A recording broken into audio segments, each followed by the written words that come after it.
Assalamualaikum warahmatullahi wabarakatuh. Ketemu dengan saya Devi Juliani, guru bidang studi sejarah di SMA Islam An-Nizam Medan. Hai, apa kabarnya nih? Semoga sehat selalu dan masih tetap semangat ya belajar dari rumahnya. Kita ketemu dalam mata pelajaran sejarah, pastinya kita akan membahas materi-materi sejarah yang menyenangkan. Nah, baik, kita bertemu lagi dalam materi dari konflik menuju konsensus suatu pembelajaran. Sebelum kita memulai pembelajaran hari ini, ada baiknya kita lafazkan basmalah terlebih dahulu. Bismillahirrahmanirrahim. Semoga pembelajaran kita hari ini lancar dan seru ya. Amin. Nah, baik. Kembali lagi ke materi kita. Nah, sebenarnya materi ini juga sudah kita bahas di pekan sebelumnya, ya. Tapi ada submateri lagi yang belum terbahaskan nih. Nah, kalau di pekan lalu atau di video pembelajaran sebelumnya, kita sudah bahas kesadaran terhadap pentingnya integrasi bangsa. Hari ini akan kita lanjutkan teladan para tokoh persatuan. Nah, untuk mewujudkan integrasi melalui seni dan sastra dan juga perempuan pejuang, kita bahas di next pertemuan. Nah, jadi kita akan bahas tentang teladan para tokoh persatuan. Nah, kalian tahu nggak berapa jumlah pahlawan nasional Indonesia hingga saat ini? Ayo, ada yang tahu? Ya, berdasarkan data terakhir di tahun 2019, itu ada sebanyak 176 pahlawan nasional. Nah, jadi nggak sembarangan ya, orang-orang yang kemudian mendapat gelar pahlawan nasional. Ada beberapa syarat yang harus terpenuhi. Nah, bahkan ada beberapa yang mereka itu harus mengajukan untuk dijadikan pahlawan nasional, kemudian melaksanakan seminar gitu, guna memang benar-benar bisa dikatakan sebagai pahlawan nasional.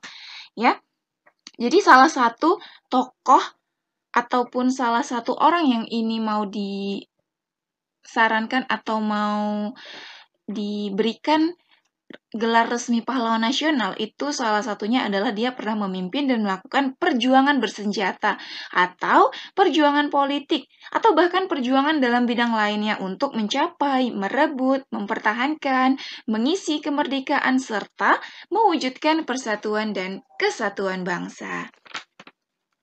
Nah, jadi di sini nanti kita akan bahas beberapa tokoh baik itu dari daerah ya, kita fokus kepada tokoh dari daerah yang akan kita bahas nih. Nah, bisa jadi tokoh-tokoh ini yang akan kita bahas nanti adalah tokoh-tokoh yang memang kalian belum sama sekali mengenalnya nih, ya. Nah, kita akan bahas tiga pahlawan nasional dari wilayah timur Indonesia, yaitu Papua. Yang pertama ada Frans Kaisipo. Nah, yang kedua ada Silas Papare. Yang ketiga ada Martin Inde.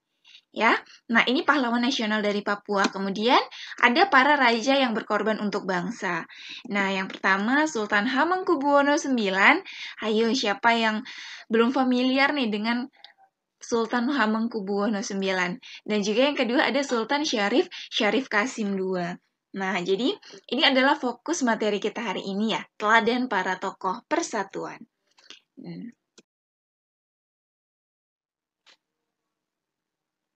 Nah, baik, langsung saja. Pahlawan nasional dari Papua. Yang pertama tadi Frans Kaisipo, ya. Nah, oke. Siapa yang pernah perhatikan gambar pahlawan dalam uang 10.000 baru? Hayo, ada yang sudah tahu nggak? Atau mungkin ada nih yang baru tahu, ya kan? Ternyata pahlawan atau gambar orang di uang 10.000 baru itu adalah seorang Frans Kaisipo. Beliau adalah pahlawan dari wilayah timur Indonesia, tepatnya yaitu dari Papua. Oke, nanti bisa dicek kembali lah yang punya uang 10.000 baru nih. Nah, di situ ada gambar Frans Kaisipo. Nah, jadi Frans Kaisipo ini adalah salah satu tokoh yang mempopulerkan lagu Indonesia Raya di Papua saat menjelang Indonesia merdeka. Nah, jadi memang ketika kita berbicara tentang pahlawan nasional dari Papua, kita tahu nih, posisi Papua dalam sejarah Indonesia saat kemerdekaan sebenarnya unik.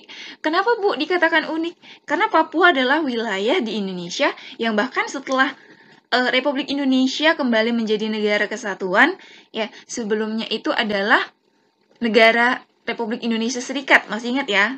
Nah, sekarang kembali ke negara kesatuan itu pada 1950-an, wilayah Papua ini tetap berada dalam kendali Belanda.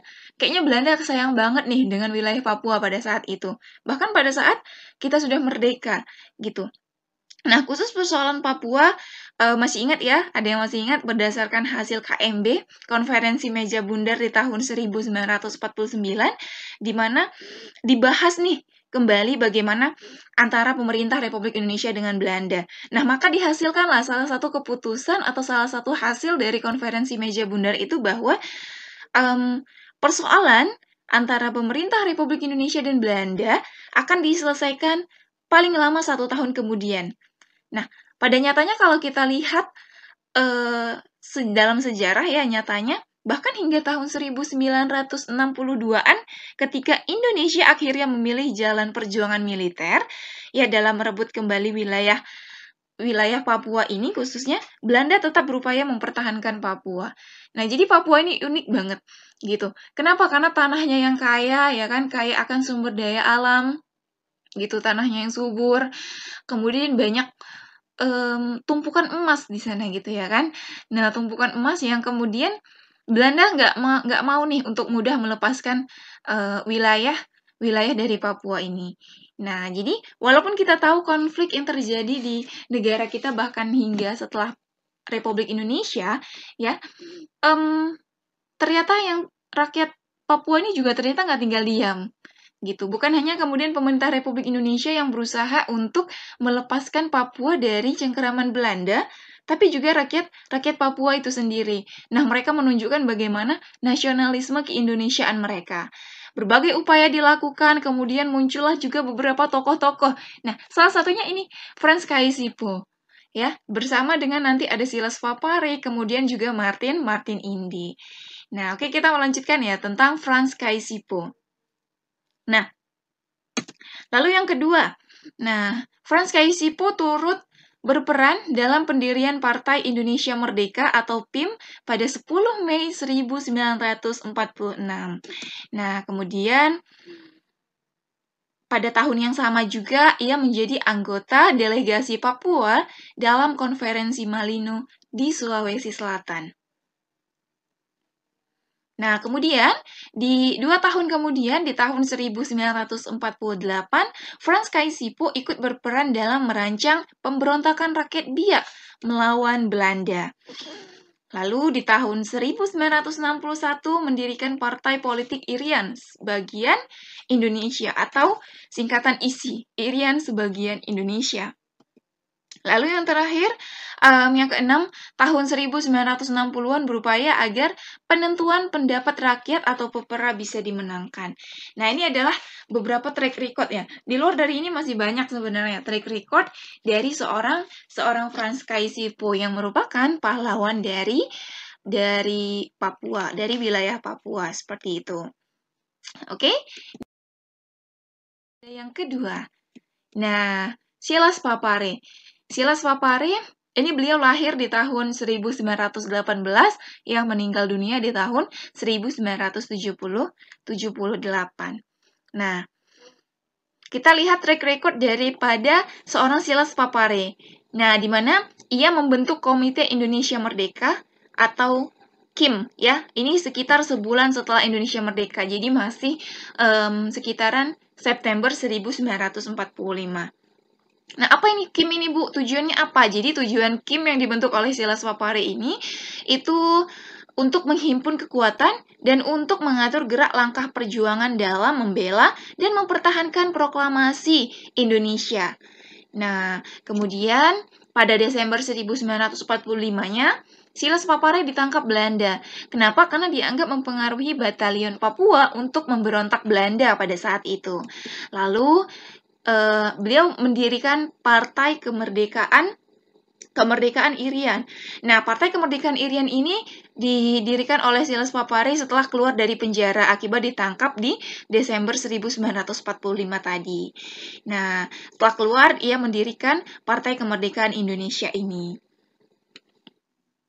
Nah, kemudian sepanjang tahun 1950-an, ia berusaha keras agar Papua menjadi bagian dari Republik Indonesia. Nah, di tahun 1962, mewakili Irian Barat duduk sebagai anggota delegasi Republik Indonesia dalam perundingan New York antara Indonesia dan Belanda. Nah, jadi di tahun 1962 inilah Silas Papare menjadi perwakilan dalam perundingan Indonesia-Belanda, di mana dalam perundingan ini berusaha untuk menyelesaikan masalah Papua. Karena memang pada saat itu Papua belum mau nih dilepas oleh Belanda.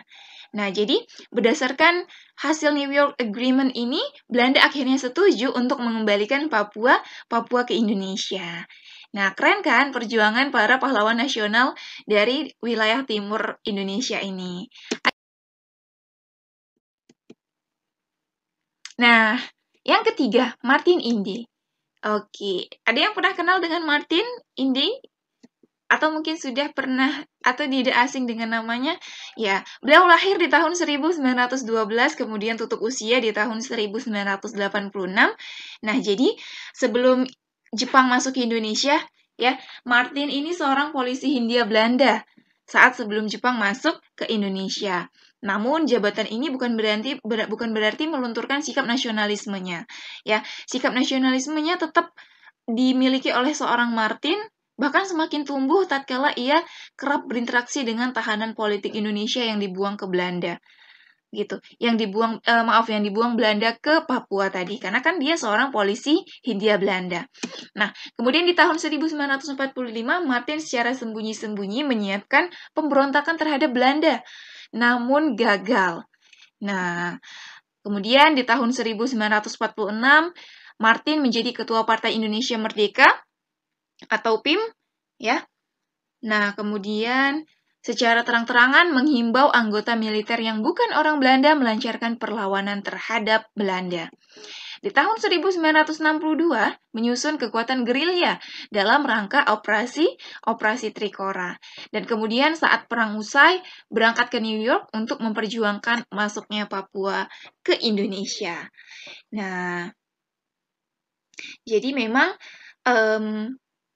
pada saat penyelesaian konflik ya antara Indonesia dengan Belanda, terkhusus karena permasalahan Papua ini benar-benar menguras banyak tenaga, waktu, dan juga para tokoh seperti itu, termasuk salah satunya Martin Indy. Oke, ini adalah 3 pahlawan nasional dari Papua ya. Tadi ada Frans Kaisivo, kemudian ada Silas Papare, dan juga Martin Indy. Kemudian kita akan bahas poin yang kedua, yaitu para raja yang berkorban untuk bangsa. Yang pertama ada Sultan Hamengkubuwono IX. Nah, Sultan Hamengkubuwono IX ini lahir di tahun 1912, kemudian tutup usia di tahun 1988.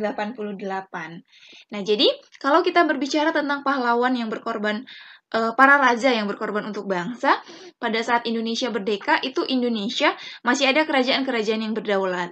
Nah, jadi hebatnya para penguasa kerajaan-kerajaan ini lebih memilih untuk meleburkan kerajaan mereka ke dalam negara Republik Indonesia. Nah, hal ini bisa terjadi tak lain karena diri para raja dan rakyat di daerah mereka tertanam dengan begitu kuat rasa kebangsaan Indonesianya. Nah, inilah makanya ada 2 raja yang akan kita bahas, Sultan Hamengkubuwono IX dengan Sultan Syarif Qasim II. Nah, tentang Sultan Hamengkubuwono IX. Sejak awal kemerdekaan, Sultan memberikan banyak fasilitas bagi pemerintah Republik Indonesia yang baru terbentuk. Bantuan logistik dan perlindungan bagi kesatuan-kesatuan TNI tatkala perang kemerdekaan berlangsung juga ia berikan. Nah, beliau pernah menolak tawaran Belanda yang akan menjadikannya raja seluruh Jawa setelah agresi militer II berlangsung. Kemudian, Sultan Hamengkubuwono IX juga dikenal sebagai pribadi yang demokratis dan merakyat. Nah, bisa terlihat ya dari fotonya, beliau adalah seorang pribadi yang demokratis dan merakyat. Nah, ini tentang Sultan Hamengkubuwono IX. Nah, track record dari seorang Sultan Hamengkubuwono IX di luar daripada ini banyak sekali. Nah, di sini kita hanya bahas sekilas atau ringkasnya aja. Oke? Nah, kemudian yang kedua ada Sultan Syarif Qasim II. Ya, beliau lahir di tahun 1893 dan tutup usia di tahun 1968. Nah, jadi Sultan Syarif Qasim ini adalah Raja Siak, ya, Raja Siak Indrapura. Dinobatkan menjadi Raja Siak Indrapura tahun 1915 ketika usianya masih sangat muda, yaitu di usia 21 tahun. Kemudian ia menyatakan kesetiaan dan dukungan terhadap pemerintah Republik Indonesia serta menyerahkan harta senilai 13 juta gulden. Kemudian membentuk Komite Nasional Indonesia di Siak, TKR, dan BPR. Nah, jadi TKR ini adalah Tentara Keamanan Rakyat, BPR adalah Barisan Pemuda Republik, ya. Nah, beliaulah yang membentuk Komite Nasional Indonesia ini di Siak. Ya, ada TKR dan juga BPR. Nah, kemudian mengajak raja-raja di Sumatera Timur lainnya agar turut memihak Republik. Nah, raja-raja di Sumatera Timur berarti dari Aceh, ya kan, Sumatera Utara, kemudian masuk ke wilayah Riau. Nah, itu. Ia mengajak agar turut memilih Republik. Nah, saat revolusi kemerdekaan pecah, Sultan ini aktif mensuplai bahan makanan untuk para laskar. Nah, para laskar di sini adalah para pejuang kemerdekaan. Nah, bahkan di luar daripada itu, ia juga pernah kembali menyerahkan 30% harta kekayaannya berupa emas kepada Presiden Soekarno di Yogyakarta. Untuk apa? Untuk kepentingan perjuangan pada saat itu. Nah, baik. Ini adalah materi singkat kita pada hari ini, pada video pembelajaran kali ini ya. Kita sudah membahas tadi teladan para tokoh persatuan. Mungkin anak-anak ibu banyak yang belum kenal ya dengan tadi 3 pahlawan dari wilayah timur Indonesia, dari Papua, dan juga para raja yang ternyata punya andil besar nih terhadap kemerdekaan Indonesia, terhadap perjuangan mempertahankan kemerdekaan Indonesia. Ya, ada Sultan Hamengkubuwono IX, ada Sultan Syarif Qasim II. Kemudian pahlawan dari tanah Papua, ada Frans Kaisivo, ada Silas Papare, dan juga ada Martin Indi. Oke, sampai di sini materi kita pada hari ini. Kita tutup pembelajaran dengan lafaz hamdalah, alhamdulillahirabbil alamin. Demikian pembelajaran kita kali ini. Sampai ketemu di video-video pembelajaran selanjutnya ya. Jangan lupa like, komen, dan share video ini. SMA Islam Anizam Medan, unggul, cerdas, Islami.